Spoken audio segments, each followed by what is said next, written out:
Hello, I am Seamus Donahue of EVE University, and this is a recording of a Tackling 101 class as actually taught in EVE University. As I record this, I actually do have an audience on the EVE University Mumble, students who are here attending this scheduled class. Class, go ahead and wave in the text channel, please, to the YouTube audience.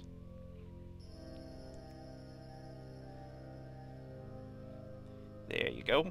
Those are the people waving. Alright, so this is a class on tackling. Before I actually get into the subject matter on tackling, let me first review very quickly some of the major roles in fleets. In fleets, you have the leadership, whose job it is to pass bonuses to everyone in the fleet and to keep the fleet organized. You have the scouts, who are the eyes and ears of the fleet. They assess any potential targets that the fleet may try to attack and are also on the lookout for any incoming ambushes. Logistics are ships whose job it is to use remote armor repair modules or shield transporters to try and keep the rest of the fleet alive.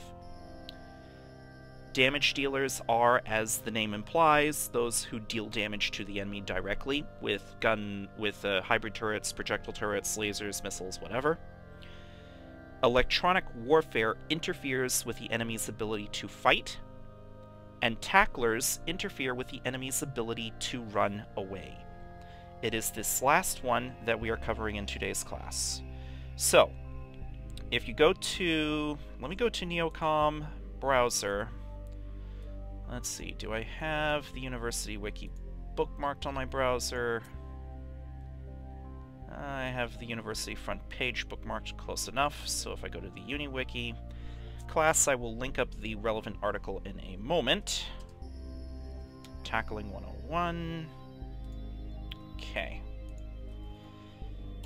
That is the page that I'm going to be referring to as I cover this class. So wiki.eveuniversity.org/tackling_101. You can open that up in your out-of-game browser or your in-game browser. Either should work. Alright? So, what is tackling and why is it important? First and foremost, it's the job of pinning down a ship so that it cannot escape. Your targets are other players who, strangely enough, do not want to lose their ships. So, if they are losing, they will try to run away, if at all possible. You're going to prevent them from running away. There are a few modules that are required. You know what, I'm probably not going to follow the syllabus exactly. There are a few modules that are required for tackling, and I'm going to go ahead and link these up from the market. If you want to try and find them on your own, it's Neocom, Market, the Browse tab, Ship Equipment. Let me close this. Electronic warfare, and the most important one would be the warp jammers. And the most basic versions of these modules would be the Warp Disruptor 1 and the Warp Scrambler 1. So let's go ahead and click on the link for the Warp Disruptor, and let's go to the description tab. Disrupts the target ship's navigation computer, which prevents it from warping.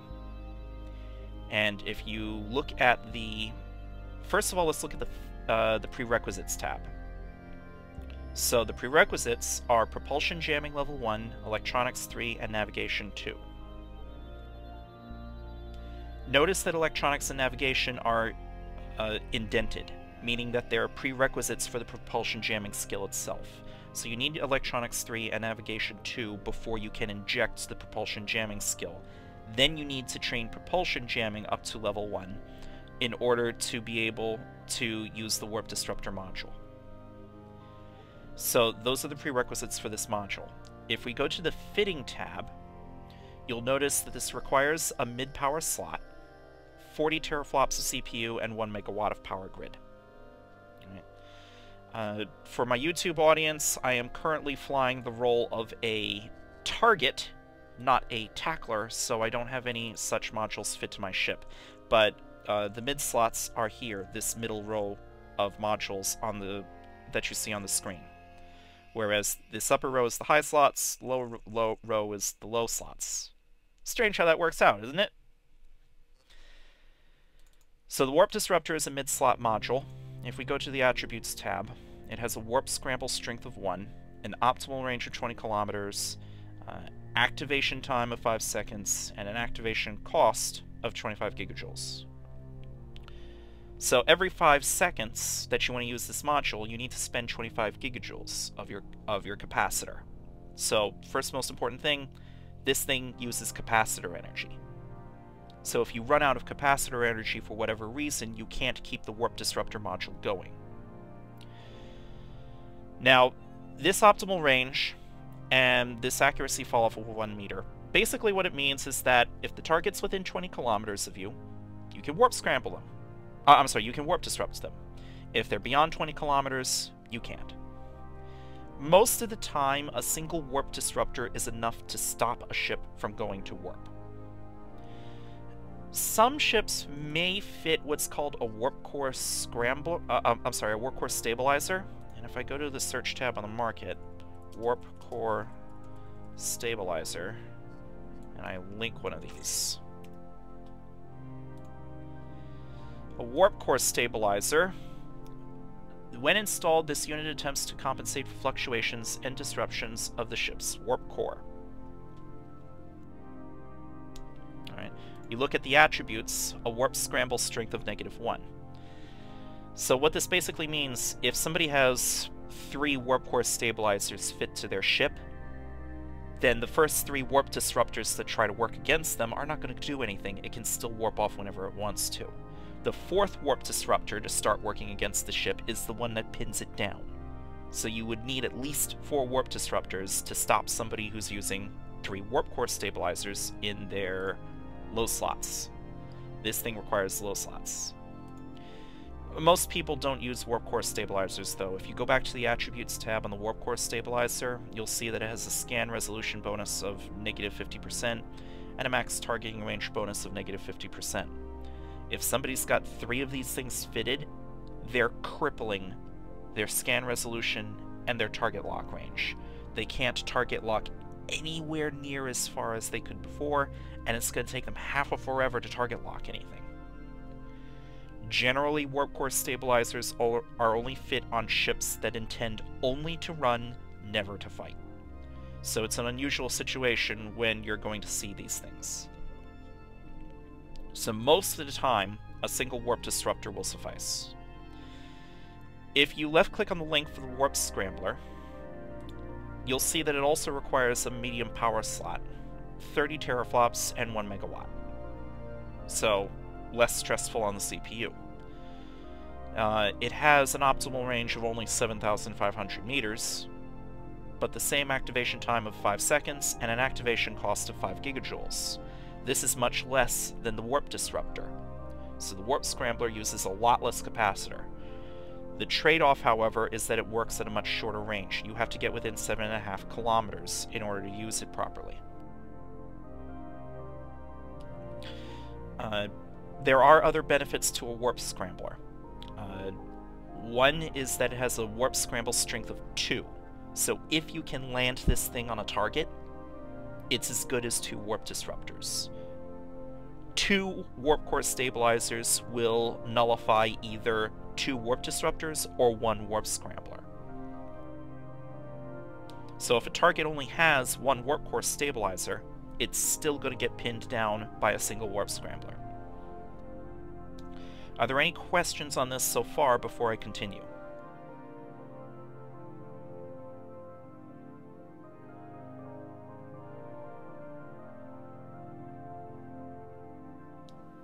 Evershade asks, do they both work against micro warp drives? Before I answer that question, let me cover the difference between afterburners and micro warp drives, since some people may not know that.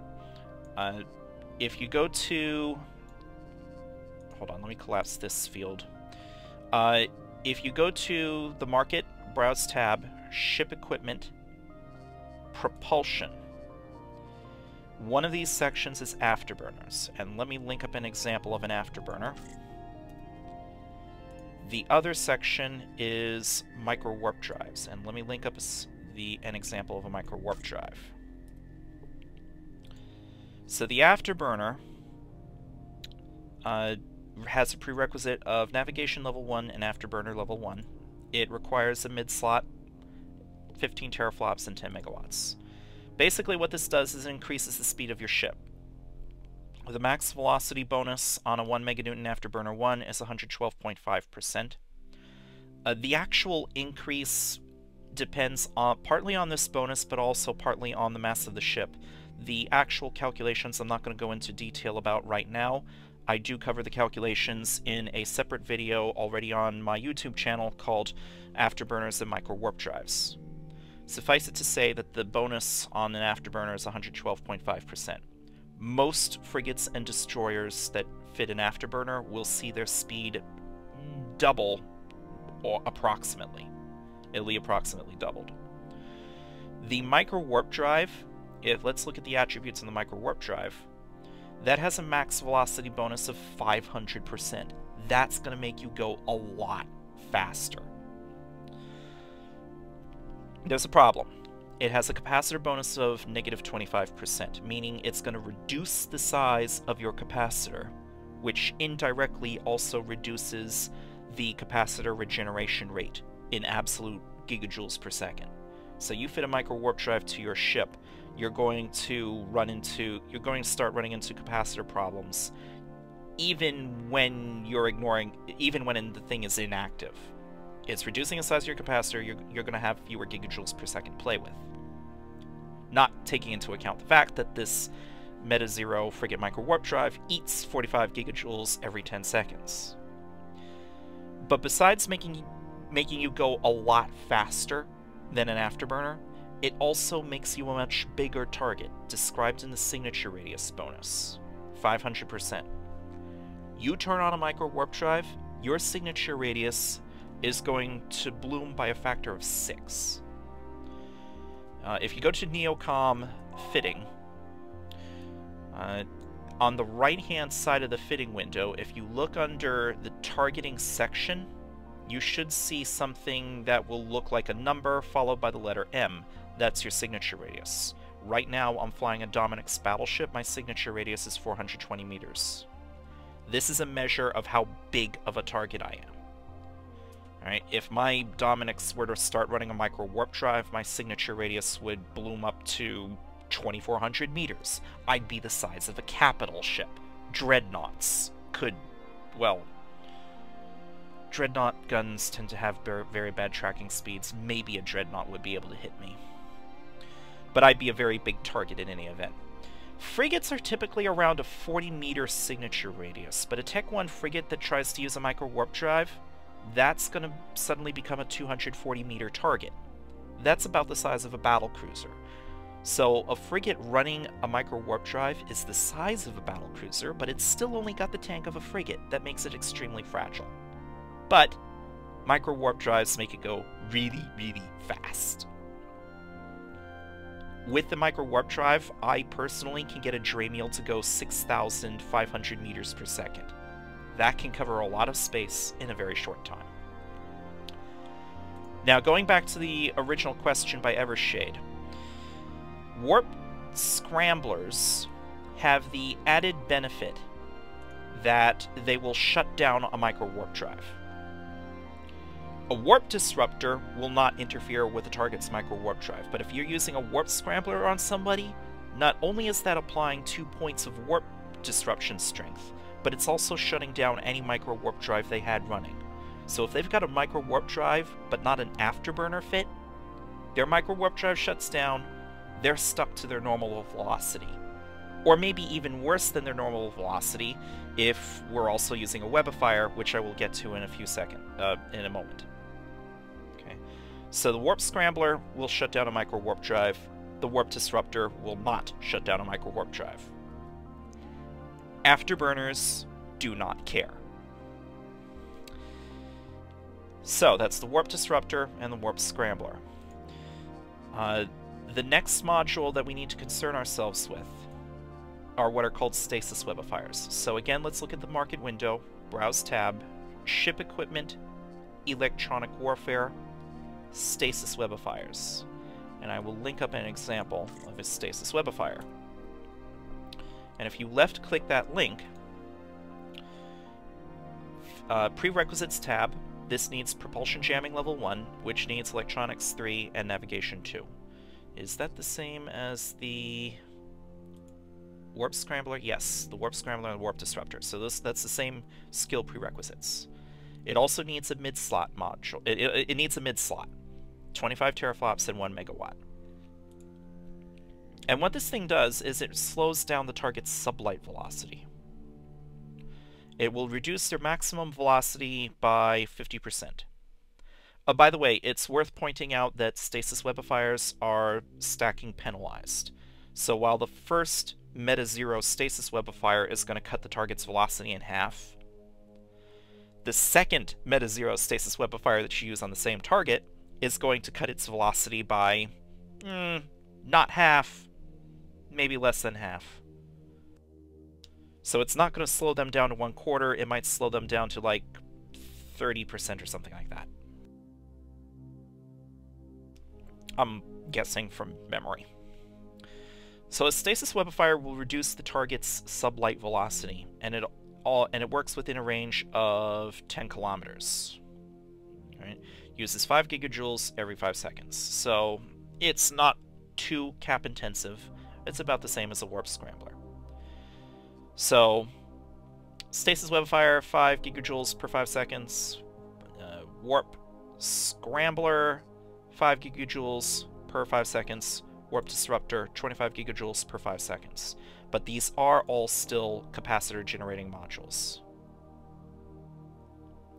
Yanetsu Opti says, I think it's half of the half. One half of full speed is 50%, one half of the 50% is 25%. That would be true if there were no such thing as stacking penalties. So if stacking penalties didn't exist, you would be correct. However, since it's the second stasis webifier acting on the same target, stacking penalties come into play. So that second stasis webifier, that 50% is being multiplied by 0.87, so it's instead a 43.5% reduction. Which means that the first webifier will multiply the velocity by 50%, the second one will multiply the velocity by 56.5%. Not quite as effective. Let's see, 0.565 times 0.5. So the target will be slowed down to about 28%, not 25%. But otherwise you are correct, you just gotta keep the stacking penalties in mind. Make sense?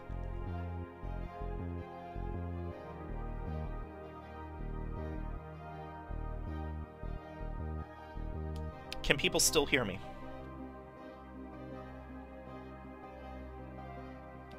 Alright, good.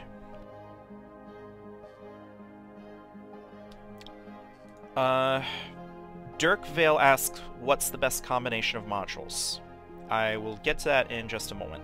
But anyway, to review what we've covered so far, the Warp Disruptor or Warp Scrambler will prevent the target from going into warp. The Warp Scrambler will shut down a micro warp drive, but otherwise, Warp Disruptors and Warp Scramblers don't normally interfere with the target's sublight velocity. So you have to make sure to stay in range of your target in order to prevent them from going to warp.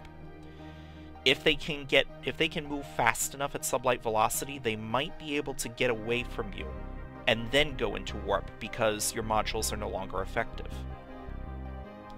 Which is where the stasis webifier that we were talking about comes in. So the stasis webifier reduces their sublight velocity and makes it less likely that they are going to get away from you. So, any tackling ship is going to apply a Warp Disruptor or Warp Scrambler and a stasis webifier.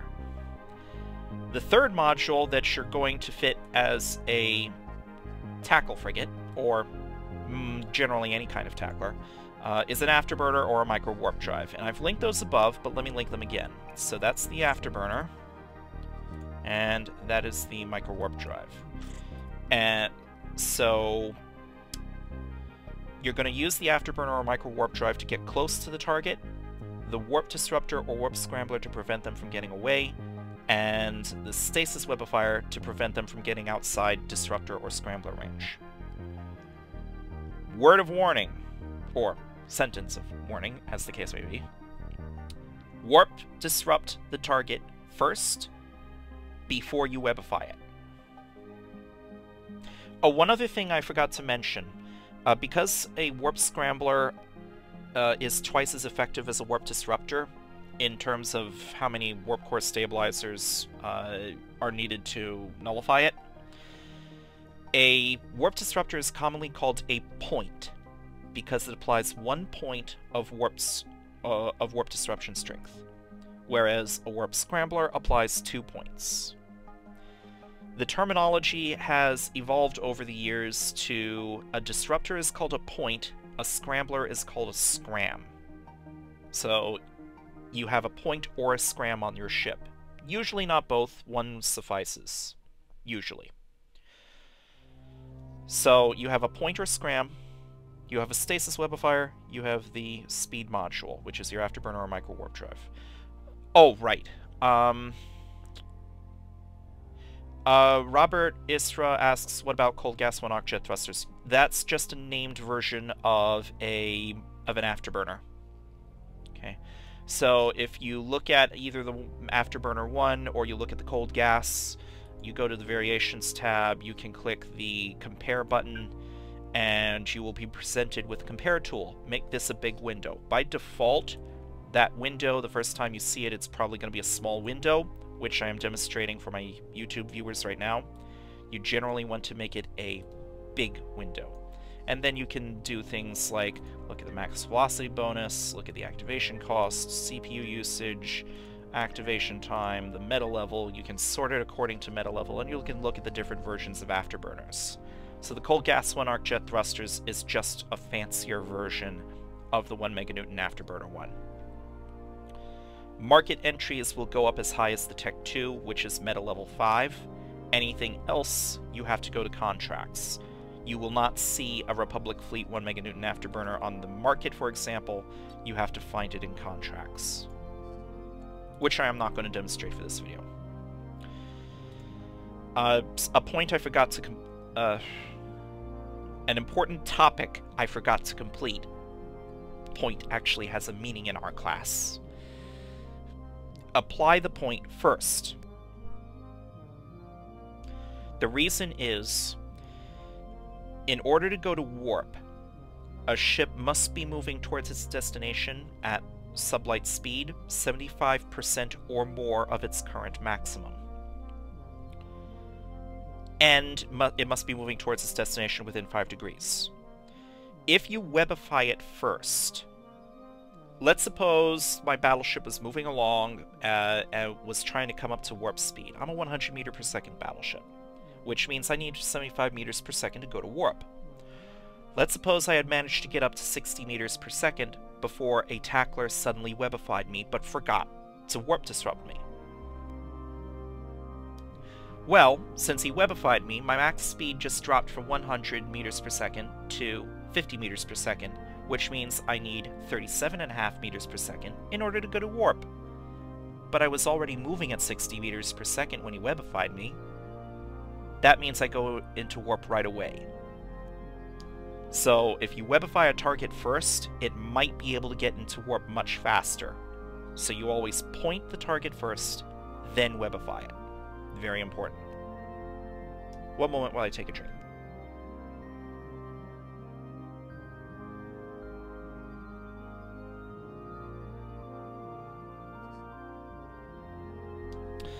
Fletch Christian asks, is the reverse true when trying to run with micro warp drive? The reverse is true if you're... I'm sorry, one moment.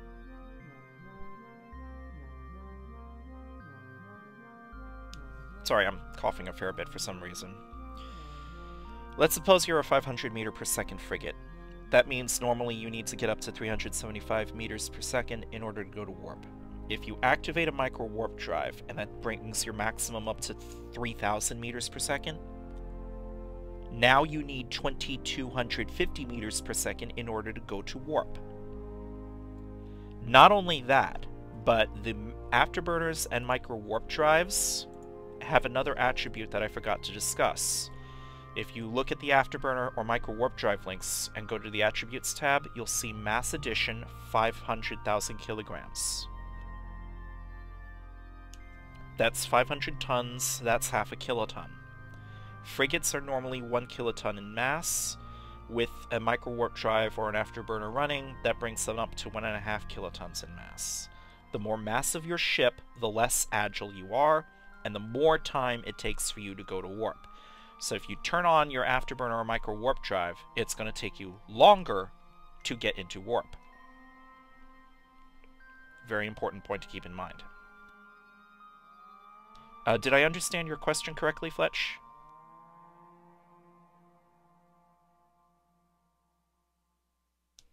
Alright, good. So, speed module, pointer scram, stasis webifier.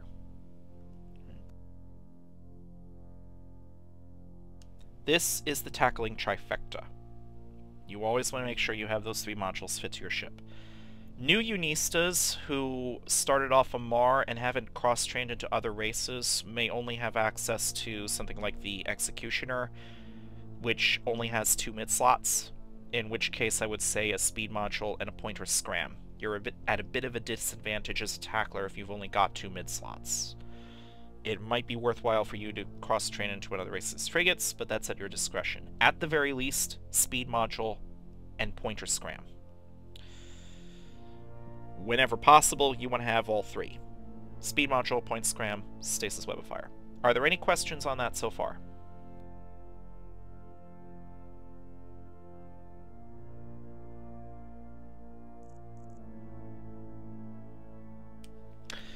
Alright, looking at the syllabus link, let me link it up again.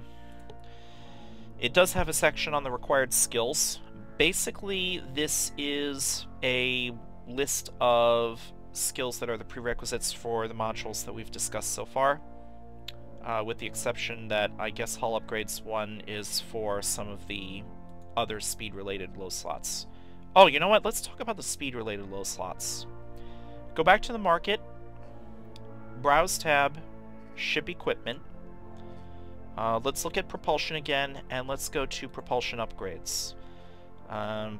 Usually what you would want from here are the overdrives. So that's an overdrive injector system 1. And let's back out of propulsion. Let's go to hull and armor.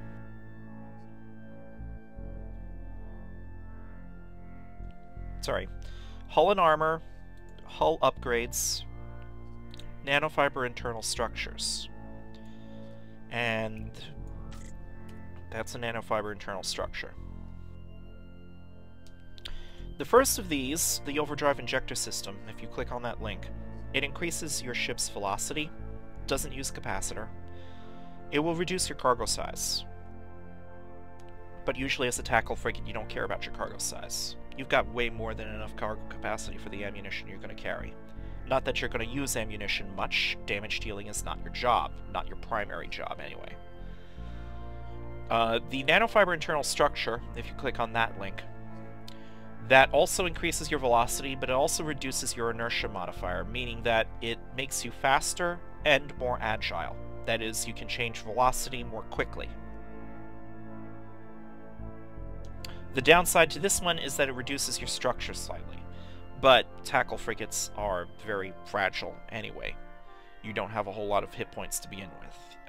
Basically, you're relying on numbers, the fact that there's like 20 of you going out to tackle a target, so that not all of you can be destroyed before the target gets away, hopefully. And these modules have prerequisites on hull upgrades level 1 and mechanic level 1, and that applies to both the overdrive injector system and the nanofiber internal structure, which is why mechanic 1 and hull upgrades level 1 are both listed in the recommended skills in the syllabus. Warp drive operation level 2 is recommended because sometimes you're asked to do long warps in a frigate. The longer a warp, the more capacitor energy you need to do that warp. Sometimes low-skill pilots in Tech 1 frigates will only be able to cover part of the distance, and they'll drop out of warp midway, and the rest of the fleet has to wait for them on the next gate for them to catch up.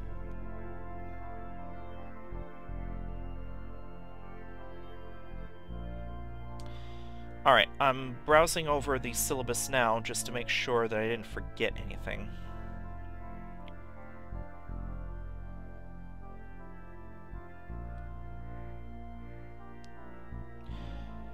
I don't think anything here is important enough to go into great detail over. Sometimes you may want to fit a sensor booster or a remote sensor booster. Let me link those up. So that's under Market, Browse, Ship Equipment, Electronics and Sensor Upgrades. This is a sensor booster. And this... No, that's the wrong... Here we go. This is a remote sensor booster. What these modules do is that they increase somebody's scan resolution. Okay. For the sensor booster one, it's a scan resolution bonus of 25% and a max targeting range bonus of 25%. And scan resolution is a measure of how quickly you can target lock something. The exact equation for how long it takes to target lock something, that's 40,000 seconds divided by, you know what, let me just type it out.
Ah, yes, I had myself muted longer than necessary. So that's a scan resolution script, and that's a targeting range script. I just linked those up, and they will specialize the module. Thank you, Evershade. So, notice that the sensor booster and remote sensor booster increase both the scan resolution and the targeting range. You can specialize it with these scripts. So you load the script into the module just like you would load a frequency crystal into a laser. And the sensor booster 1, for example, if we script it for scan resolution, then instead of increasing scan resolution and max targeting range by 25%, it'll increase the scan resolution by 50% and do nothing for your targeting range. Or if you use the opposite script, it'll increase your max targeting range by 50% and do nothing for your scan resolution. So the scripts will specialize the module. These can be useful for tackling, especially the scan resolution. The scan resolution script would be useful for tackling, generally because you can target lock faster. Useful for trying to catch targets who just emerged from the Stargate you're camping, and you're trying to target lock and scramble them before they can warp away. Are there any questions on this so far?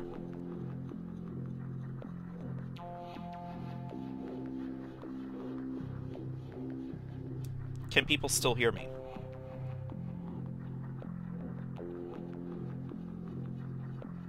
Alright, good. I think I've covered all of the theory about tackling. I might as well start getting to the practical. So, I will start forming up a fleet. V'ger Star Seed asks, can only one script be used at a time? Yes, only one script can be used at a time. You have to unload the current script before you may load the other script. So you can't get a single sensor booster up to 50% scan resolution and targeting range at the same time. You gotta choose one or the other, and if you decide to use neither script, then it does a little of both. Alright. Evershade asks, they can be changed in combat like ammo, right? Yes, that is right. They can be changed like ammo. You have to wait, you have to deactivate the module, you have to wait for it to finish cycling, and then you can unload the script or change the script. Alright, let's actually get this fleet together for the practical. People with leadership skills... Actually, hold on. Let me form a fleet with just myself. Neocom fleet, and I'm going to drag the fleet window somewhere sensible. Gonna click on the menu icon, form fleet. And that's how I form a fleet with just myself. Now I am the squad commander. I am going to right-click my own name, move me up to fleet commander position. Not that it matters much. Alright. People with... Let me create a squad. Let me create another squad. Okay, people with leadership skills, please X up in class.uni.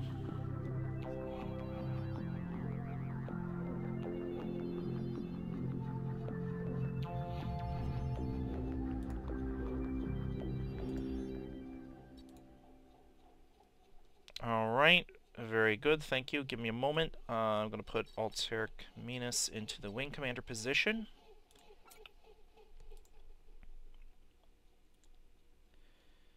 And for the squad commanders, Cerulean, Jean, Burlington. Okay. Everybody else, please X up in class.uni if you want to take part in the practical.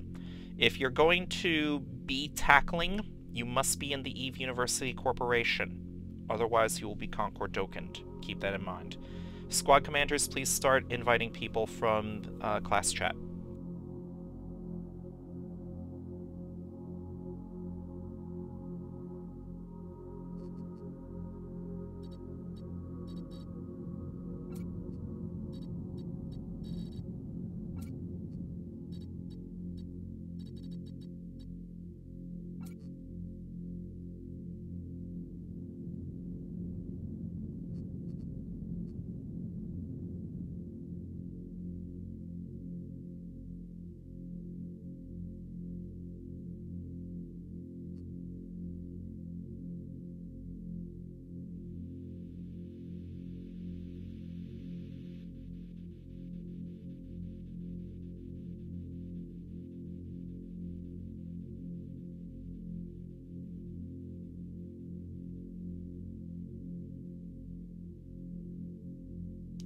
Yes, let's keep chat in the class channel. I don't have... Due to screen resolution issues, I currently have fleet minimized, so I cannot see fleet.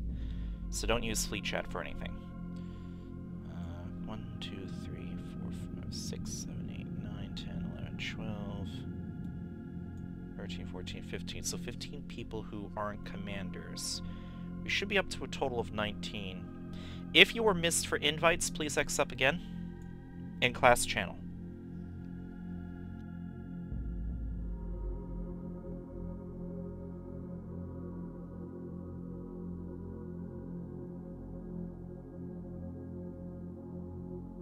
Ah, Veldane Nightwind. Alright, let me see if I can grab you, put you in Squad 3. By the way, the practical will be an Aldrad.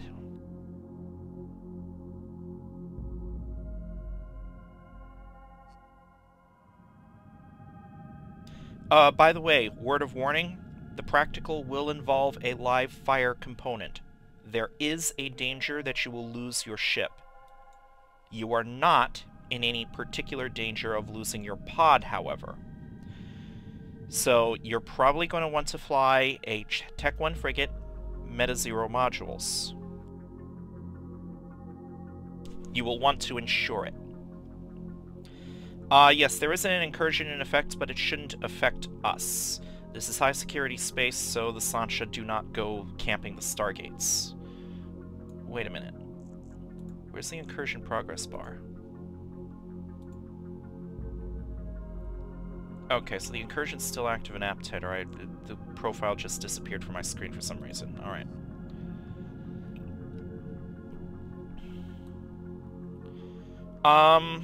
Fletch Christian asks, aren't our defenses nerfed? That depends upon how effective the penalties are. I believe the... That's strange. Why is... My journal is saying that the Constellation control penalties are 61% effective. So there is some reduction to the damage and to the resistances. Supposedly. But this is one of the few high security incursions currently in effect. I thought people would have been farming this all day long. Altera says incursion profile is not visible when you log in if you haven't changed systems sometimes.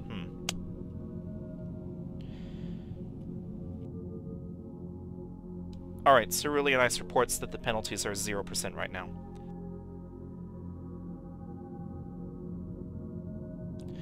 Alright, I will invite Robert Isra to Squad 3.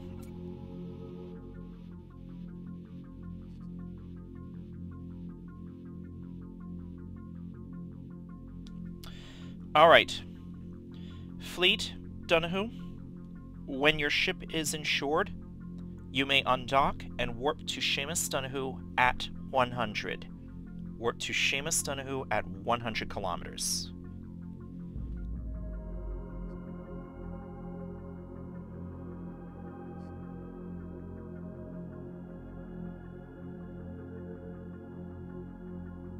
By the way, is there anybody else who's waiting for a fleet invite? I got Robert Isra, I think.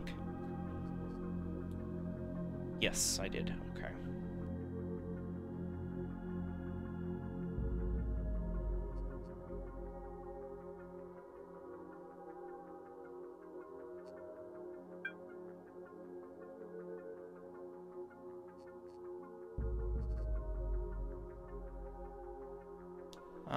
Good. I have people showing up. Excellent.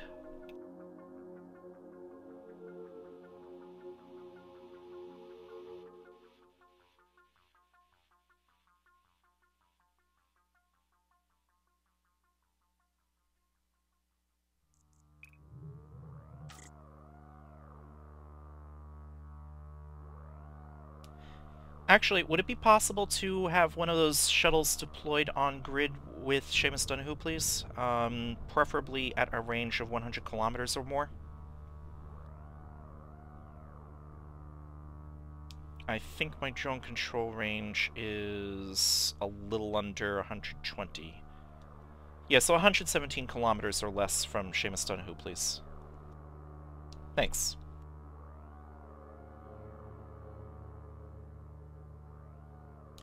Now, as a tackler, sometimes your target will be trying to shoot at you. In a university fleet, you're probably going to be one of many Tech 1 tacklers, so if you get target locked, the best thing is probably to just warp away. With that said, sometimes an enemy may be running their modules hot and may be in the process of target locking you. You will see blinking yellow or blinking red brackets on your overview sometimes. The blinking yellow is being yellow boxed. Right. So, for example, if I target lock a bunch of you right now, some of you... waiting for the target locks to establish. Now you see blinking yellow brackets from Seamus Donahue. That means that I currently have you target locked.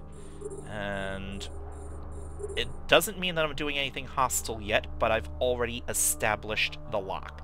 So if somebody is trying to get a lock on you, you won't see anything right away. Now, to stop making people nervous, I will release the locks. Alright, there we go. Yes, change your overview so that you can see fleet members. Your typical PvP tab won't show anybody, since the only people on grid are Unistas and fleet mates.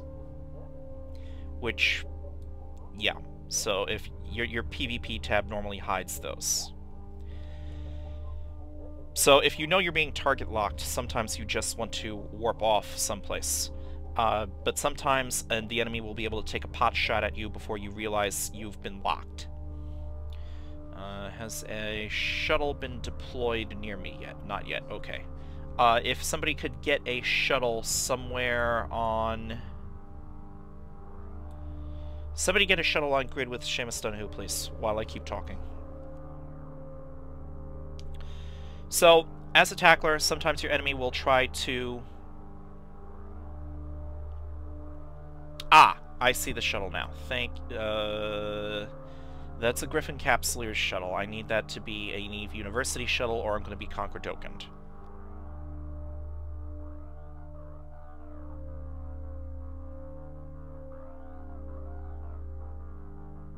Yes, a Unista should mosey on over to the shuttle, board the shuttle, wait out the session change timer, and then board their original ship.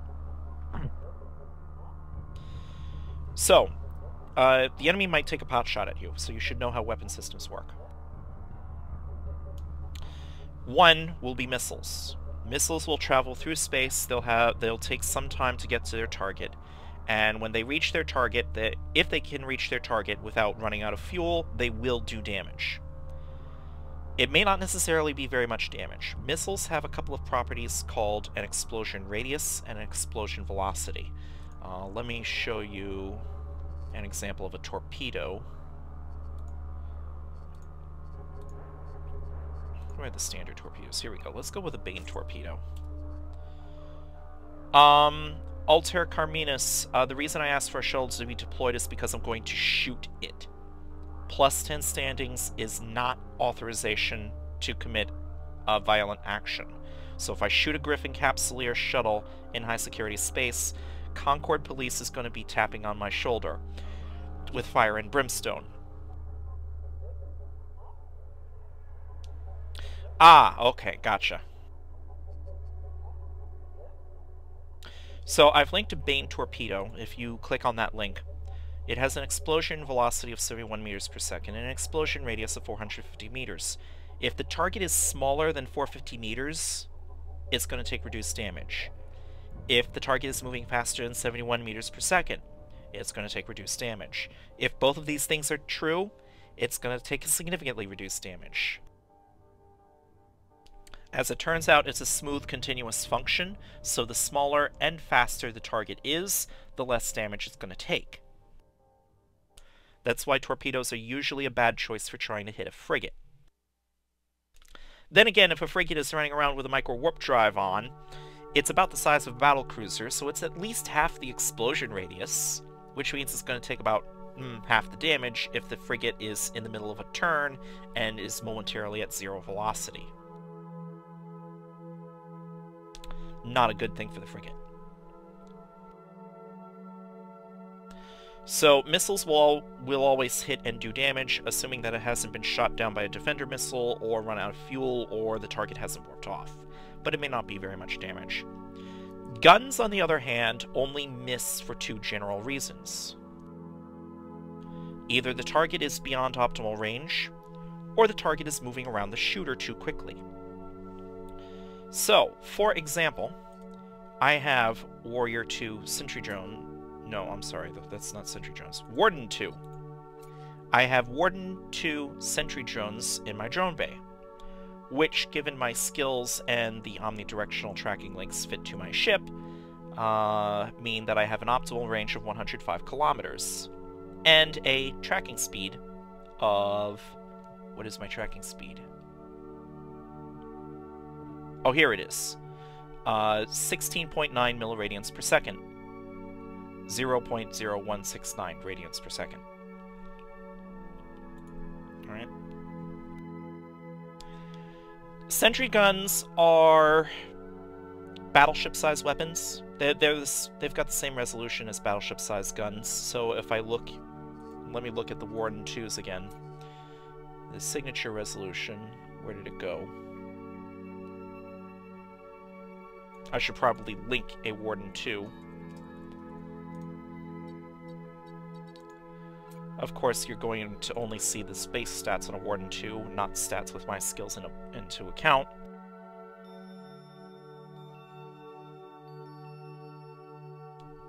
Give me a moment while I try to... Oh, here it is. No, that's the signature radius. Where's the signature resolution?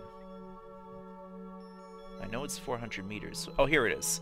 So the signature resolution on a Warden 2 is 400 meters. That's the same as the 350mm railguns that I have fit to my ship in the high slots right now.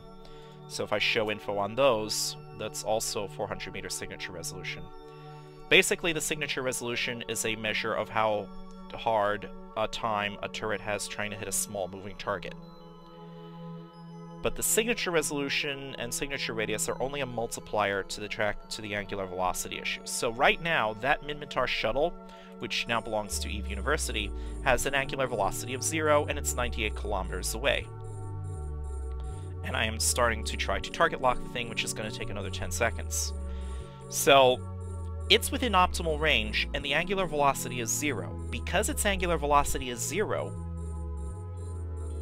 and within optimal range, I'm not going to miss because of it being far away.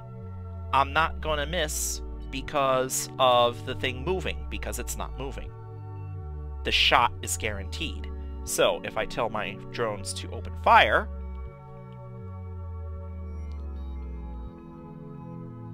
pop goes the shuttle. Alright, you see that? Now, a thing about angular velocity. The angular velocity is going to be 0 if the two objects are not moving relative to each other. But it's also going to be 0 if the target is moving directly towards or directly away from the shooter. So if you try to approach your tackle target in a straight line, a gunboat is going to fry you. Do we have another shuttle available? Ah, yes, Chris Winters in a shuttle. So, Winters, Donahue, start approaching Seamus Donahue, please. Ah, yes, you are doing exactly that. Alright, so Chris Winters is currently approaching Seamus Donahue at 600 meters per second, but he's coming at me at a straight line. His angular velocity is almost 0. So close to 0 that it just truncates to 0 on my overview. Alright, so almost 0 radians per second. So let me deploy my Warden Sentry drones again and open fire. And how long is that going to take? Boom! Chris Winters just lost his shuttle. Alright. So that's why you never want to approach a target directly at 0. Okay. So how do you properly approach a target? First thing you want to do, you probably want to spiral in, which means you want to get closer, but you also want to be moving to the side. For this part, I'm not going to be doing a live fire exercise. Winters, Donahue, go ahead and get your tackle frigate and come back to the field. For this part, I'm going to stop shooting. I'm going to just tell you how to spiral and let you do it without having to worry about getting fried by my sentry drones. So, point your camera at my ship so that my ship is somewhere in the middle of your screen. And you're going to double left click off to the side. Somewhere. Above, below, to the left, to the right, something. And start running your afterburners or micro warp drives. Go ahead and do that now. So what that does, when you double click on an empty spot in space, you're moving in that direction. But because you're moving off in a direction that's slightly off, that's significantly off from where my ship is. You're coming in at a significant angular velocity. Fletch Christian, for example, is coming in at 28 milliradians per second. I don't think I would be able to track that even if I were trying to open fire.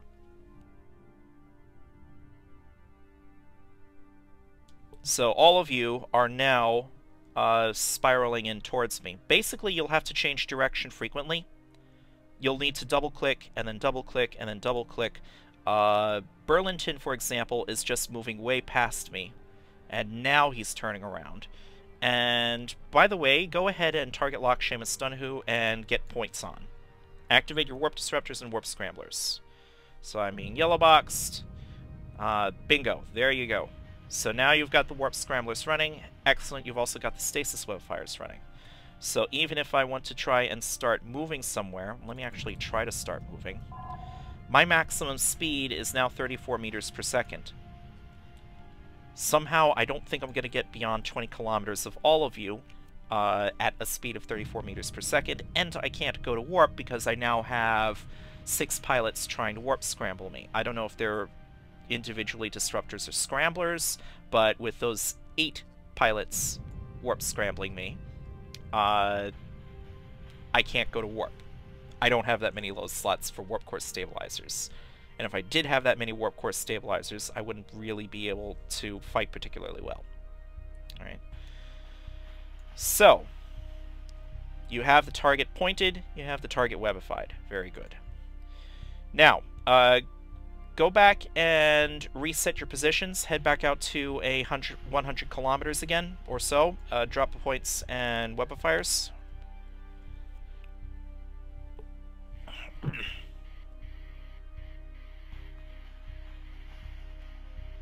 Go reset your position. I may have had the mute switch in the wrong position. Go reset your position back to 100 kilometers or so. And we will try this again, one person at a time. I will have a sentry drone deployed. I'll have a couple of sentry drones deployed, a warden and a guard. The guard class Scalente sentry drone is shorter range but better tracking. I'll only have one sentry drone of each kind deployed, so hopefully you won't get hit too hard.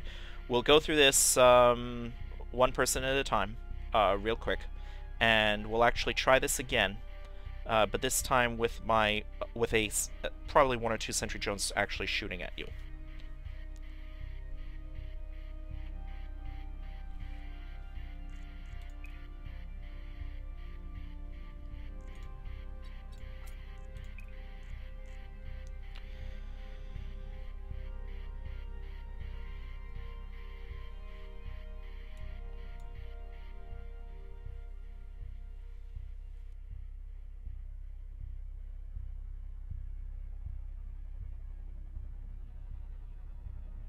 Oh, by the way, the bit about angular velocity, when you're out on a fleet, you will often be told offensive gate camp. That means cruisers and smaller will orbit the gate at 2.5 kilometers or less. Your commanded orbit will be like 2 kilometers or something, because your actual orbit is a little bit larger than what you actually commanded it to be. So, you'll orbit the gate within jump range. Battle cruisers and larger will hug the gate. The reason cruisers and smaller, and you are smaller than cruisers, the reason cruisers and smaller are told to orbit the gate is because of the angular velocity issue. A sniper might appear 200 kilometers off the gate, target lock somebody at 200 kilometers, open fire. If they're sitting still, some snipers can reach out to 200 kilometers. And if you're sitting still, your angular velocity is 0. So even at 200 kilometers, you're within optimal. You're at 0 angular velocity because you're sitting still. Pop goes the frigate. That's why, as a small craft, you don't want to be sitting still on a gate. Yes. Belraj asks, can you start orbiting the target once in scram disrupt range? Yes, you can. As a matter of fact, you should never let your angular velocity drop. If your angular velocity drops to 0, even battleship guns will hit you. You always want to be moving so that you're difficult to hit. So, do we have a volunteer to go first? And hold on, I need to ungroup my drones for a moment. They're in a stack. Alright, they're separated. And let me launch one Warden and one Guard. Alright, Chris Winters in the Rifter. Okay. Winters, Donahue, start moving. Spiral in.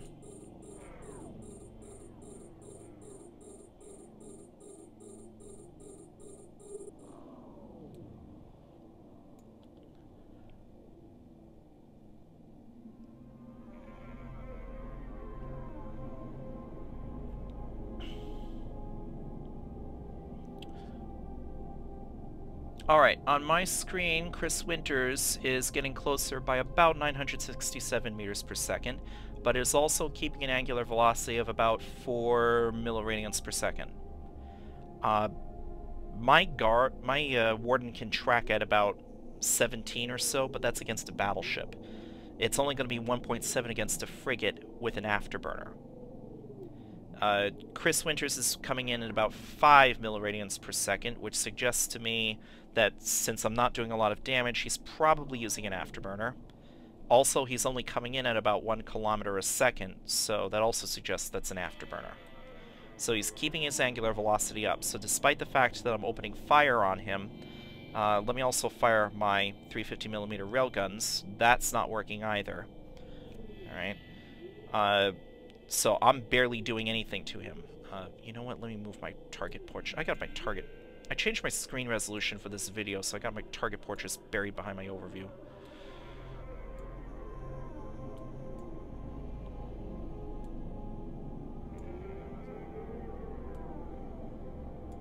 Alright, that's a little better. Alright, so he's now within 10 kilometers. I barely scratched his shields, and now he's in... It took you a while to get a lock on me. Oh, by the way, he's within about 6 kilometers now. Something I forgot to talk about earlier. There is a type of module called a smart bomb, which is an area of effect weapon centered on your own ship. Market, browse, ship equipment, smart bombs. Let me link these up. I don't have a smart bomb fit, but that's an example right there. The Meta Zero Battleship Smart Bomb, 5 kilometers. The Tech 2, which is also the Meta 5, that's 6 kilometers. So if I had a smart bomb fit, that would have been a perfect time for me to activate the smart bomb and smack Chris Winters for a lot of damage. Alright, Winters, you may go rejoin the rest of the group. Next volunteer. And actually, I've told my drones to stop shooting.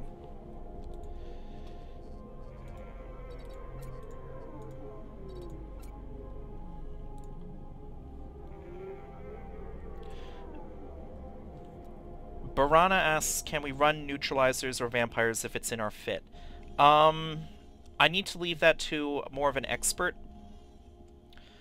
Oh, Psychol, we are in Aldrat. Just warp to Seamus Donahue at 100. I'm at a safe spot. Alright, Gene Hurt, you are up next. I've started the target lock. Go ahead and start your approach. Alright, I will invite Psychol.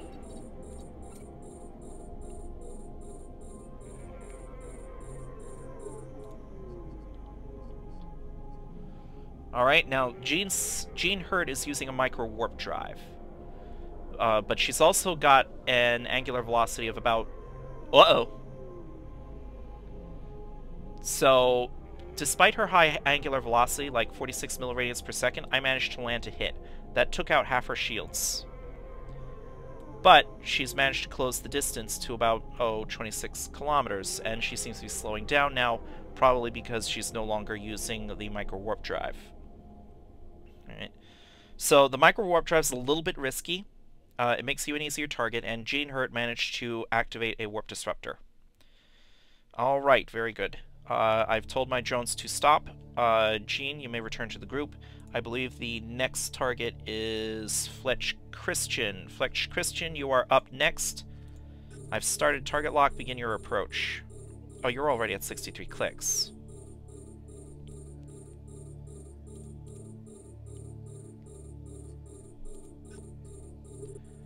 So Fletch is using an Afterburner.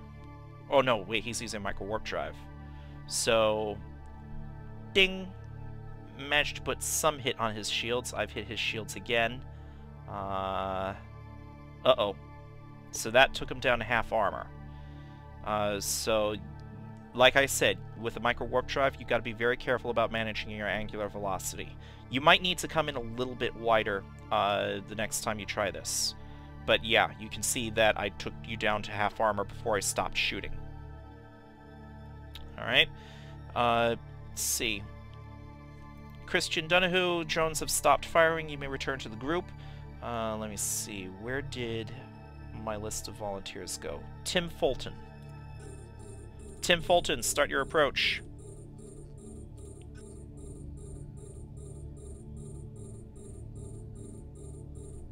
And remember, don't come in steep. You want to be heading off at a diagonal of sorts. Double-click off to the side. Don't just use the orbit button. Alright.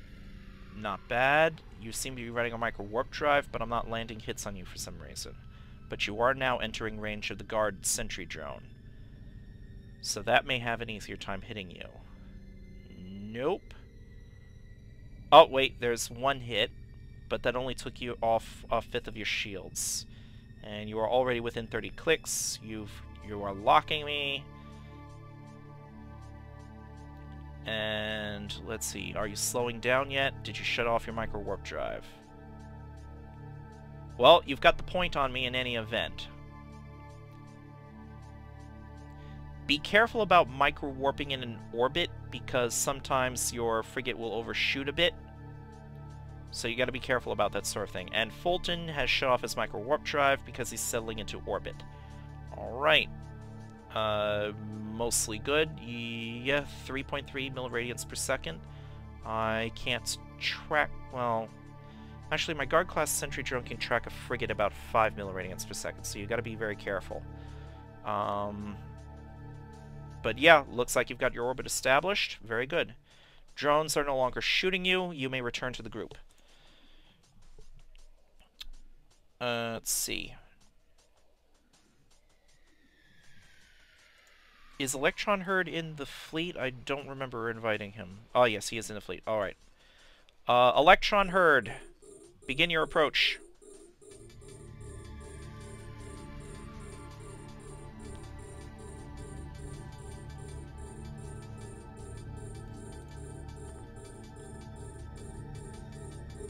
No ship restrictions. You may bring your interceptor.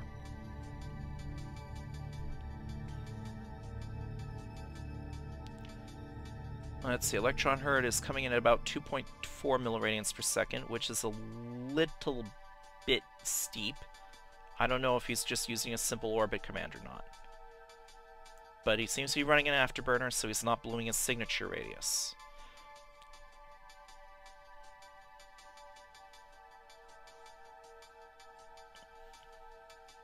Alright. The reason you don't want to just use a simple orbit command is because the game will draw a line from your frigate to a tangent on the orbit around your target. So if you're really far away compared to the ordered orbit distance, then you could be coming in really steep. Mission rats... Uh-oh. Yeah, for some reason one of my shots took you down immediately to half armor before I told them to stop. So not sure if that was just an unlucky hit or not. So you may want to keep that in mind, Electron Herd. I think you were coming in a little bit steep, so you got to be careful about that. Alright, go ahead and return to the group. Drones have been told to stop shooting at you. Next up is Urunai. Urunai and the Rifter, start your approach.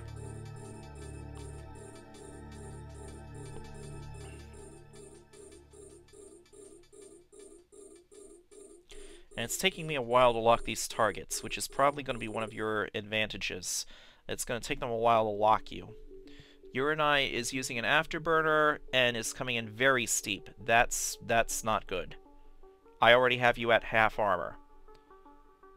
I've told my drones to stop shooting you. But, well, you're up to 8.9 milliradians per second now. Maybe you might have survived. So, again, you don't want to just use the orbit command. You want to double click. You'd want to double left click off to in space. Try a 45-degree angle the next time that you try this. But you and I go ahead and rejoin the group. Let's see. Next up, Barana in the Atron. Start your approach.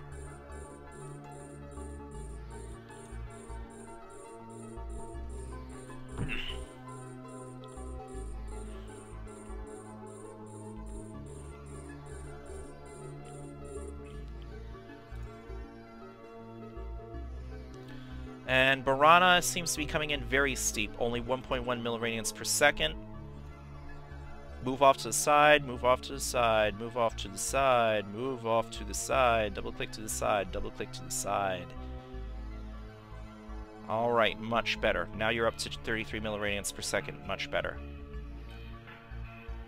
Alright. As a tackler, you want to have the angular velocity column on your overview, because your angular velocity on the target is also the target's angular velocity on you. You want to have an appreciation for what signature resolutions and tracking speeds different kinds of sentry drones and turrets are capable of. Very good, very good. So some initial trouble at the start, but you managed to get your angular velocity up before my drones fried you. Keep in mind, though, I only had one warden shooting at you. Alright, drones have been told to stop shooting at you. Go ahead and rejoin the group. Next is Belraj. As soon as I can find Belraj on the overview. Belraj and the Incursus, start your approach.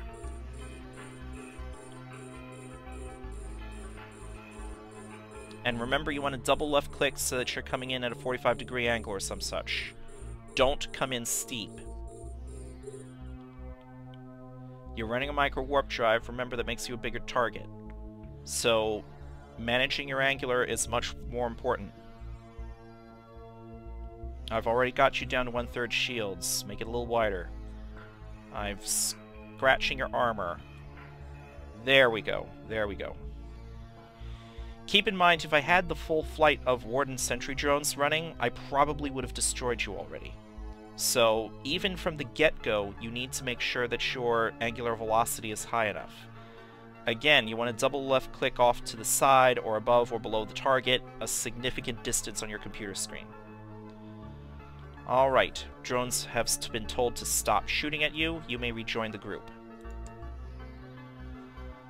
Let's see. Next is Renzig Sabi. Give me a moment. Renzig Sabi and the Rifter, start your approach.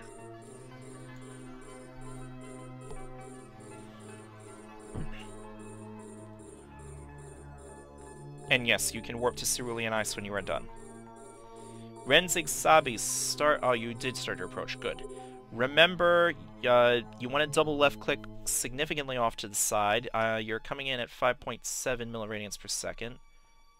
Ah, Renzig is using an afterburner, because he's only pulling about 1 kilometer per second. So he's a little bit steep, but he's not ballooning his signature radius. He's not making himself a big target. It's going to take him a little longer to get to me, but he's harder to hit than if you were using a micro warp drive. 10 milliradians per second, good. That's about twice what I can track a frigate for. So I'm probably not going to hit this guy.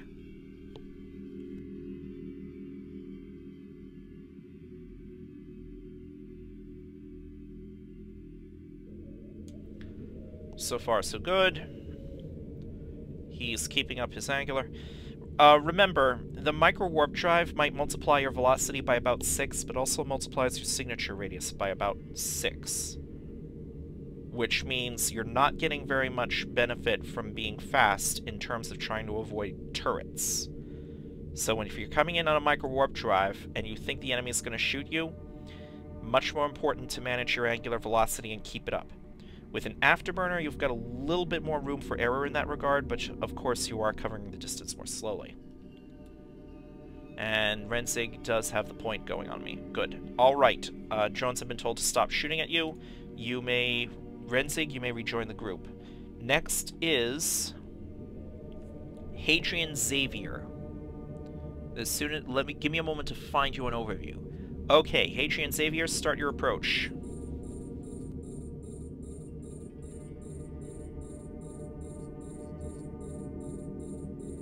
1.5 milliradians per second. 4.2. Okay, try to go a little bit wider.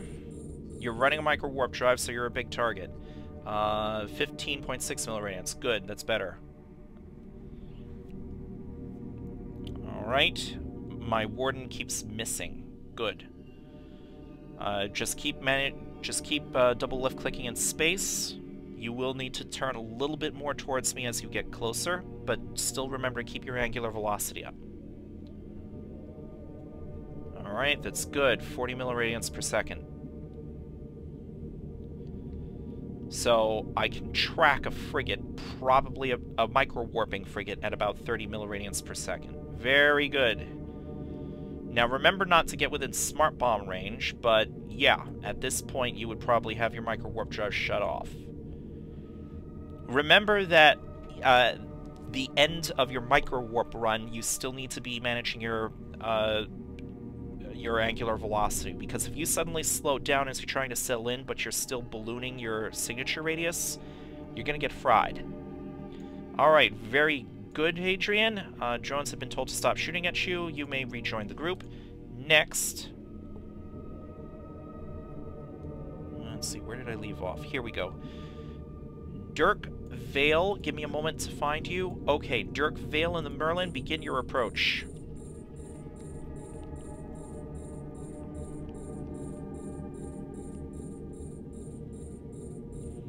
.2 milliradians per second, 1.5, 1.6, that's a bit of a concern. Alright, 2 milliradians, okay. You're coming in a little bit steep, so I'm getting some minor hits on you, I think. I'm scratching your shields a little bit. See if you can make it a little bit wider. Then again, you are running an afterburner, so you should be mostly okay. I have to wonder what's going on with your ship, though. You're only coming in at 736 meters per second. It's a little bit slow. I wonder what's going on.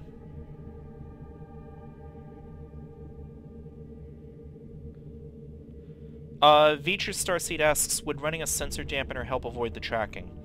A tracking disruptor would interfere with a ship's turret's ability to track you. Keep in mind, though, I'm using sentry drones, so it's the sentry drones you would have to tracking disrupt. That said, tracking disruption is the job of electronic warfare. Chances are you wouldn't have tracking disruptors on your tackle frigates. Ah, yes, Evershade points out Merlins are a slow boat. Okay.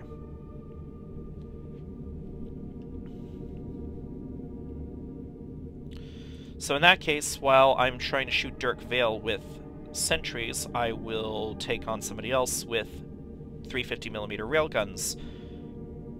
Did Robert Isra, did you already do your run? Alright, Isra, Dunahoob, start your run. And I'm going to try and shoot you with 350mm railguns. Robert Isra, start... Ah, good, you're moving.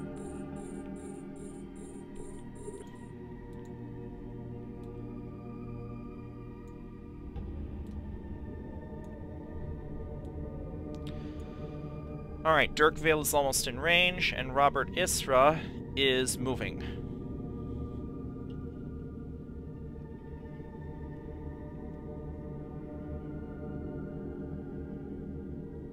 Dirk Vale... Oh, there's your target lock. I was wondering what's taking you so long. You want to try and target lock your target before you're already in Warp's disruptor range. And... Ah, good. There's the Scrambler. Very good. And Robert Isra is keeping up his angular velocity. He's running an afterburner. Alright, very good.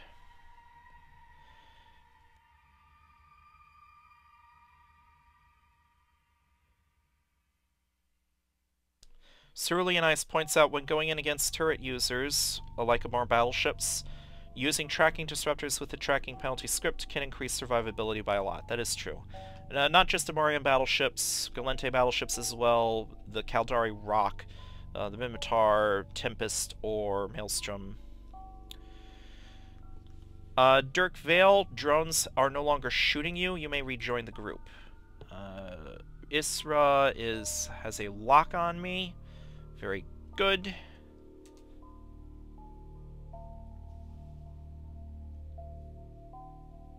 I'm guessing Isra has a Warp Scrambler. Ah, yes, he has a Warp Scrambler because he had to get in close. And you got well within Smart Bomb range. Gotta be very careful about that sort of thing. Remember, 6 kilometers is a Battleship Tech 2 Smart Bomb. You'd want to stay out of 6 kilometers if possible. If your target's using a Smart Bomb, he may very well have smacked you. So you gotta be very careful about that.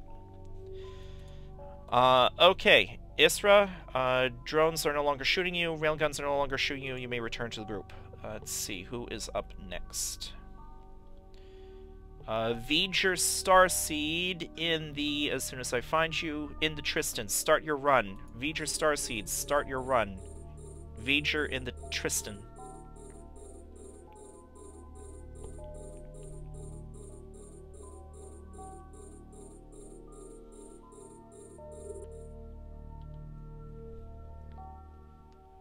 That seems rather steep. You're only 1.7 milliradians per second.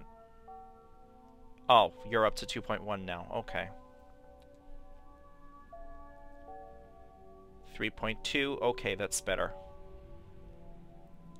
I was a little worried about your angular velocity for a moment, but I hadn't target locked you yet.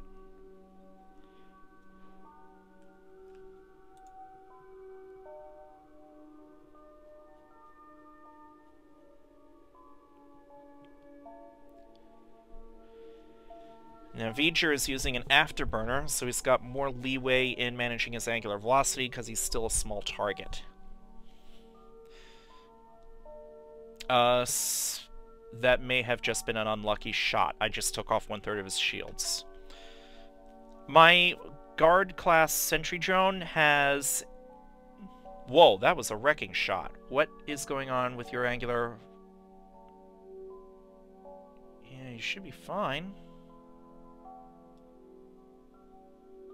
Move off more to the side.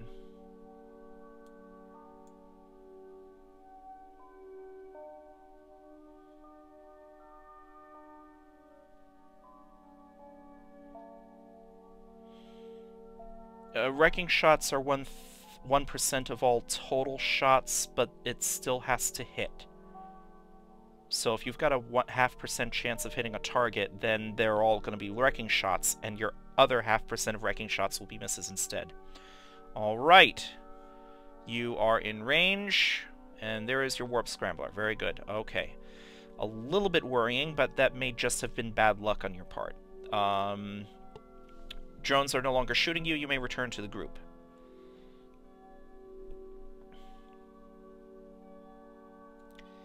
Yeah, you need to remember to spiral. V'ger Starseed, you may return to the group. Drones are no longer shooting you. My guard class sentry drones, with my current configuration, have a tracking speed of about 51 milliradians per second against a battleship. That's about 5 milliradians per second against a frigate. And they've got an optimal plus fall-off of 50 kilometers. Wardens will reach out my entire range to 117 kilometers with my drone control range, because I've got 3 drone link augmenters in my high slots. But they've only got a 17 milliradian per second tracking speed against a battleship that's 1.7 milliradians per second against a frigate. So my Wardens, 1.7 milliradians per second against a frigate. My Guards, 5.1 milliradians per second against a frigate. Without a micro warp drive. If they're running a micro warp drive, those numbers get multiplied by 6. So you need to keep that in mind. Let's see. Now, Psychol, I believe, is flying an interceptor and is the last person up. Do I have that right? Don't start your run yet. Ah, Burlington. And Valdane Nightwind. Okay. Burlington in the Incursus. Start your run. Go, go, go.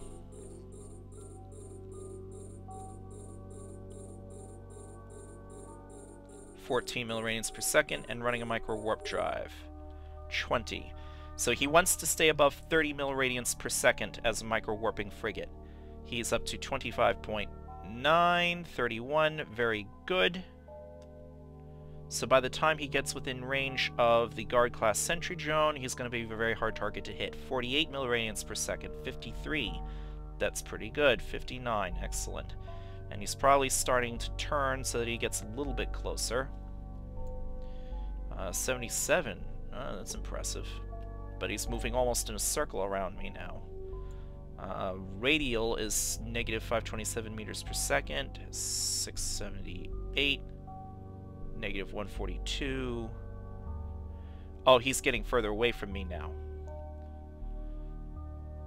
Angular velocity is very good. 112 milliradians per second. You need to be above 30 for the most part.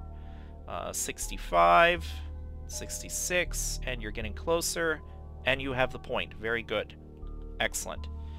Alright, drones are no longer shooting you. Burlington, you may return to the group. Valaden Nightwind in the Merlin. Start your run. Valaden Nightwind in the Merlin. Start your run.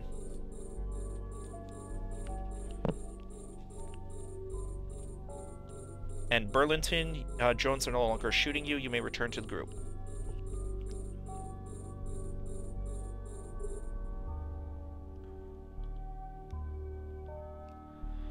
Valaden is running a micro warp drive. I can tell because he's moving at 2 kilometers per second. So he also needs to stay above 30 milliradians per second by the time he's within range of the Guard Sentry Drones.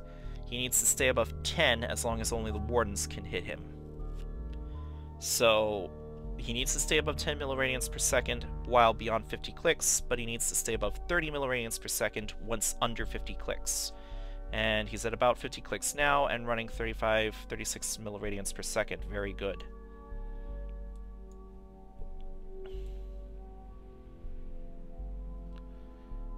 Alright, 52 milliradians per second and still getting closer. Very good.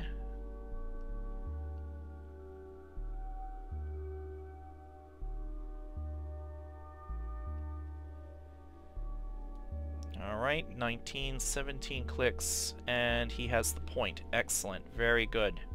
Very good. And he's dropped his micro warp drive. Alright, Valaden Nightwind, you may return to the group. Drones are no longer shooting you.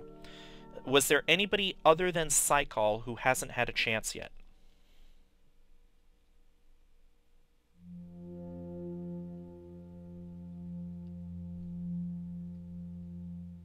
Evershade.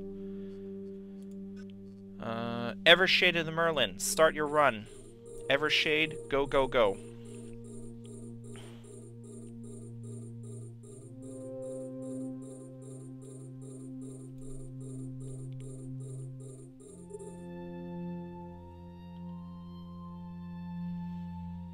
I don't like that angular velocity, it seems very low.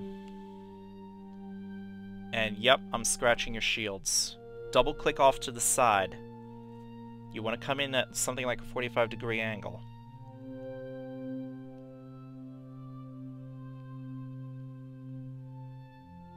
Psychol does bring up a good point that you do need to be fast because the target might be able to warp off. Also, these spiraling exercises we're doing with one tackler at a time. In practice, all 20 of you would be coming in.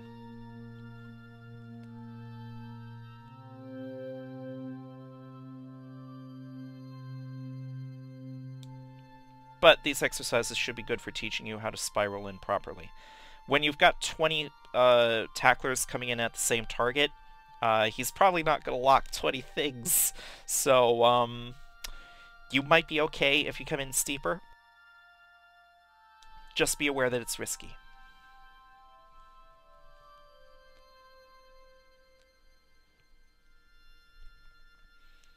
709 meters a second, so I'm assuming an afterburner, which means he needs to stay above 5 milliradians per second when he's within range of the guards.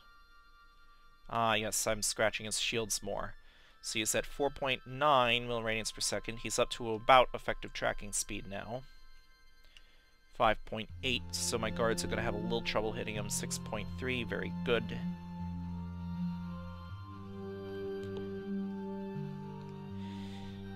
Yeah, with all of you coming in one at a time, and me shooting each of you one at a time like this, you do have to be more careful. But with all of you coming in all at once, I wouldn't be able to target lock and shoot all of you. So you might be able to do something riskier by coming in a lot steeper. I might be able to destroy one or two of you if you did that, but not the other 18 of you. Evershade, where is your lock? You're not even yellow boxing me. What's going on? Ah, there's your yellow box. Very good.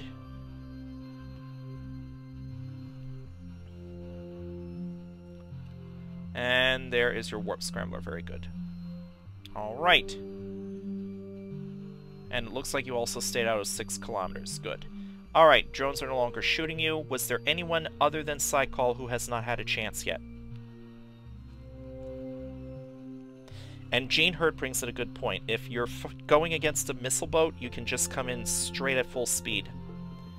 Because missiles don't care about angular velocity.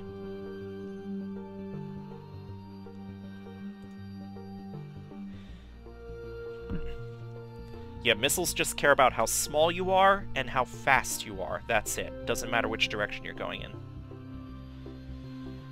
I think everybody else has had a chance. Psychol, do you know what I mean if I talked about corkscrew spirals and watch spring spirals? No, okay. All of you have been doing a watch spring spiral, which works just as well. The spirals you've been doing, those are watch spring spirals. Imagine a line from you to me. Now imagine a spiral going around that line, like a corkscrew, or a DNA helix. That's a corkscrew spiral, and that's the other way that you can keep your angular velocity up. So either spiraling method will work. Psychol is an interceptor, which means he has bonuses to reduce the signature bloom. Psychol, Donahue, begin your approach. Psychol, use whatever spiral you want, just start your approach now.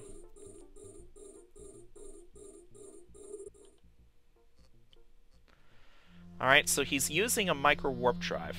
He's an interceptor, so his space velocity is faster.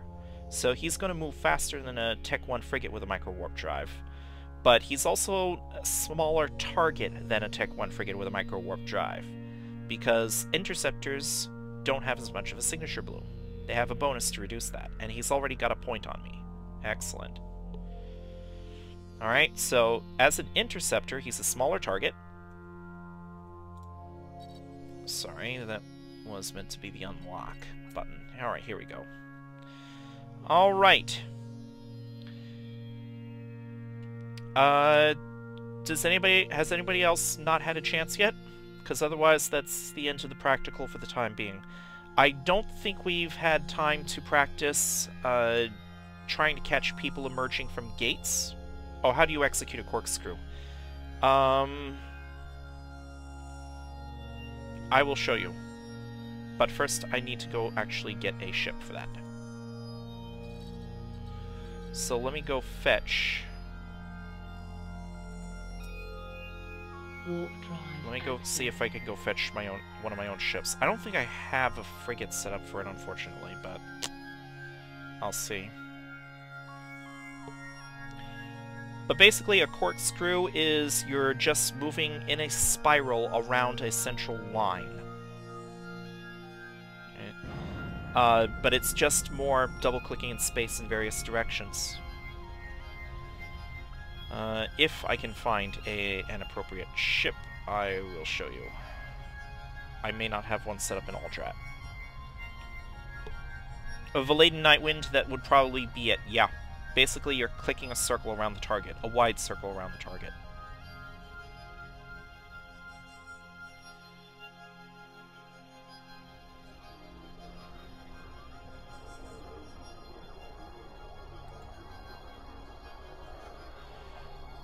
Actually, you know what? I'm gonna have to leave a corkscrew spiral off to another time because I don't want to show all of YouTube what's in my ship's hangar at Aldrat. So, I think that will be it for now. Tim Fulton, they're both spirals. So, it doesn't really matter which spiral you use. A watch clock spiral is going to have you going through a very wide area of space, whereas a corkscrew spiral is more confined to the tube between your starting position and your target. Sometimes a watch clock spiral might get you closer to things that are elsewhere on the battlefield that you don't want to get close to for whatever reason. Psychol... Altair Carminus suggests that I can try a shuttle. Unfortunately, a shuttle is kind of slow, so that makes it difficult for me to demonstrate what I wanted to. Psychol points out there is a very common mistake with tacklers. Yes, Psychol, go right ahead.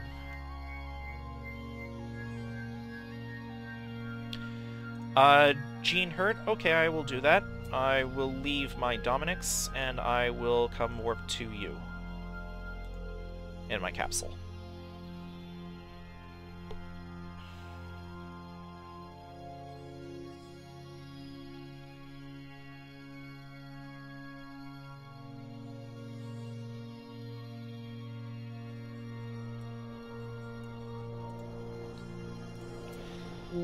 Alright, Hurt. Dunhu, I am in warp to you at 0.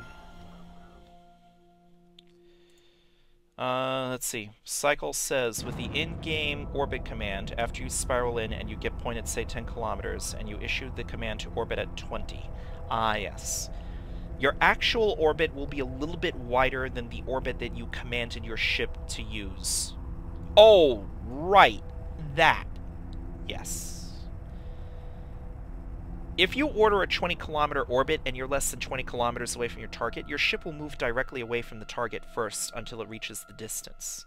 But that means that your angular velocity with the target is 0. That can be fatal. Where is this Rifter? There's the Rifter. I will board the Rifter.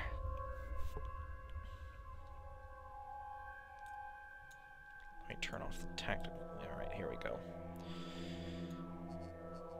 Now, is there somebody I can warp bounce off of? Yes. I will warp bounce off of Tim Fulton and then warp back to my bookmark. Thank you very much, Gene. I will return the ship to you in a moment. Yeah, the orbit command doesn't care about... Yeah, the orbit command will first try to get the distance. Let's see. Filming, tackling 101...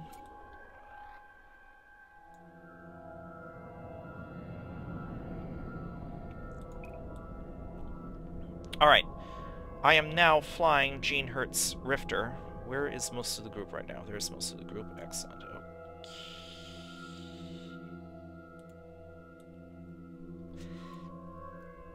Everybody warp to the Orca. Yes, warp to Altair Carminus. That would be your wing commander. Warp to your wing commander at 0, and I will demonstrate a corkscrew spiral from here.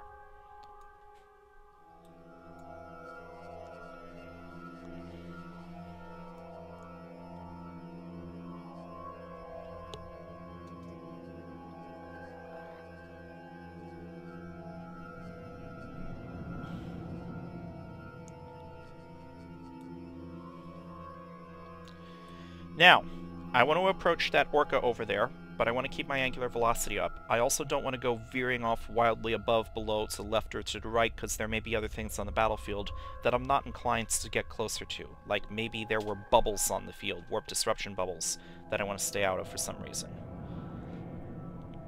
Oh yes, Altair Carminus says he is not in the university. Do not activate any hostile modules against him. Right.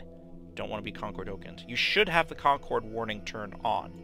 If you don't, go to the escape menu, the reset settings tab, reset suppress message settings on the left hand side, and look for something that talks about Concord or criminal actions, and reset that.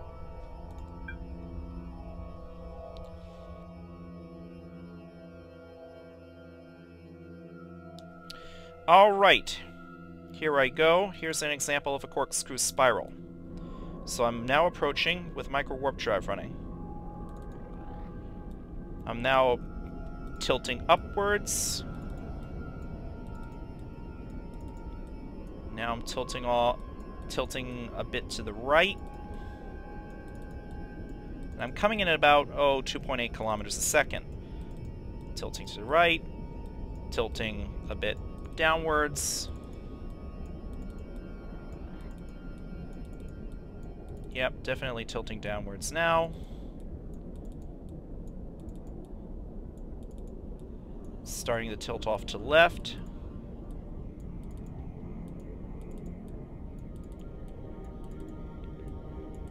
And I'm keeping my angular velocity pretty much 20 milliranes per second on all those shuttles. I may actually be a little bit steep for this with my micro warp drive. But yeah, this is a corkscrew spiral. I may not be executing it particularly well. I probably need to veer off wider than this. Yes, angular velocity is one of those mirror image statistics with your target.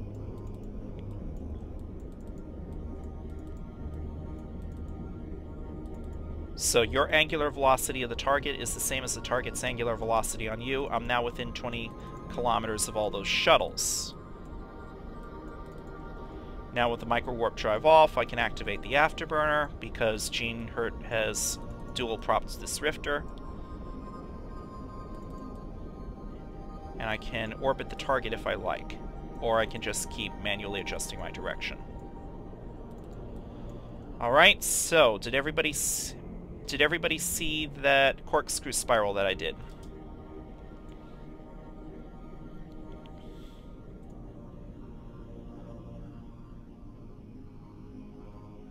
Alright, so the corkscrew spiral generally keeps me around a tube from my original position to the target's position, but I don't go veering wildly off to the side.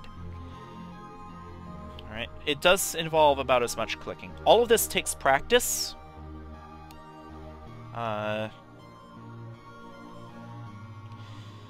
It's just a different way of movement. You want to keep your angular velocity up in either case, and it's going to delay you just as much in either case. Really, if you need to get to the target in a hurry, you would approach head-on, but that puts you at considerable risk of being fried by a turret's alpha volley, because it makes you a very easy target. Psycall asks, with every turn, doesn't your angular velocity decrease? It can, but what you do is you double-click in increments. And you'll actually see that when I put up this video on my YouTube channel. You'll notice that I kept clicking in small intervals around a circle, and rather frequently. So I'm not changing my direction too drastically as I spiral in. Alright. Let's see. Let me find Gene Hurt so that I can get out of this ship and give it back to her. Where is she? Ah, there she is.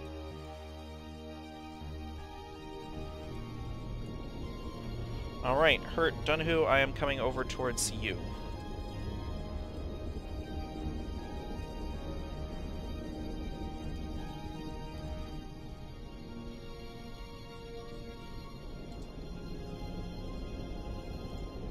Alright, ejecting from ship.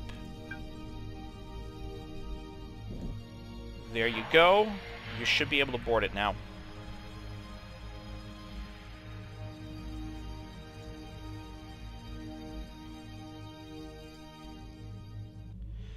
Dirk Vale asks, it doesn't matter whether it's up, down, left, or right. That is correct, it doesn't matter.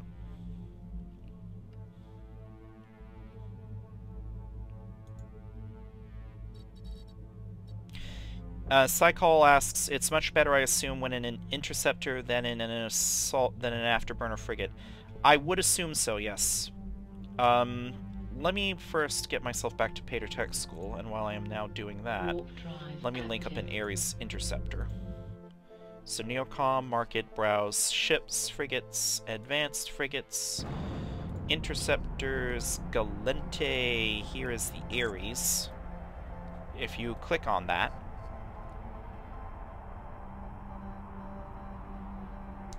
go to the description tab, and scroll down to the bottom, near the bottom, you'll see Interceptor Skill Bonus, 15% reduction in Micro Warp Drive Signature Radius penalty, and 5% bonus to Warp Scrambler and Warp Disruptor range per level. The Signature Radius bonus, quote-unquote, on a Micro Warp Drive is typically 500%. If you have the Interceptor skill up to level 4, then that's going to be reduced by 3/5. So instead of 500% bonus, it's going to be a 200% bonus. So where most ships will have their signature radius multiplied by a factor of 6, because of the Micro Warp Drive, Interceptors will only have it multiplied by a factor of 3. So in Micro Warping, Interceptor will be about the size of a cruiser, whereas Micro Warping Tech 1 frigates will be about the size of a battle cruiser. Cruisers are about 120, battle cruisers are about 240 meters. But Interceptors still get all the speed benefits, so their speed is multiplied by a factor of 6, but their signature radius is multiplied by a factor of 3.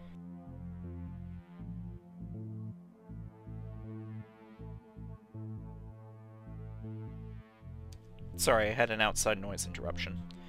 So, speed multiplied by 6, their signature radius multiplied by 3, and with Tech 1 afterburning frigates, their speed is multiplied by 2 and their signature radius is left alone. So, they're about as small a target as afterburning frigates, but they can close the distance a lot faster. Faction Micro Warp Drives. The signature bloom isn't quite as serious. It's still big, 422% as compared to 500%. So it shaves a little bit off the signature bloom, but not too much. But basically the mathematics would just be the same. Let's see, 422 times 0.4. So that's going to be a 168% signature bloom increase. So that'll increase your signature radius by a factor of 2.7. rather than 3 with a normal Micro Warp Drive on an Interceptor. Alright, are there any other questions?